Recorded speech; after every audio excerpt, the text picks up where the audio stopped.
I'm someone who grew up in the UK, and in the United Kingdom, there is racism. It's different than it is here.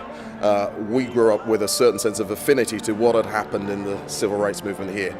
This did not become an idea for an opera for me until I moved to Atlanta in 2004. But as someone who moved to Atlanta, went to the King Center, almost every second person I met had some experience of Martin Luther King Jr., had marched with him, had been in jail with him, had met him in some way. And beginning to read books, I had an overwhelming sense that this needed to be an operatic piece. And it's inspired me because the message and the story and what people did back then is something that I don't know whether I could have done. An incredible thing. They were brave people. They stood up to injustice as they perceived it. They stood up to oppression. And by doing so, they changed their world and made the world that we live in a better place.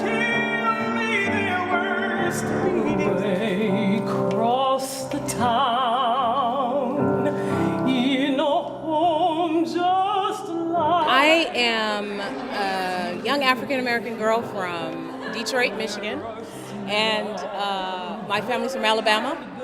So for me to be an opera singer, for me to pursue my career in classical music, it's something that's very much linked.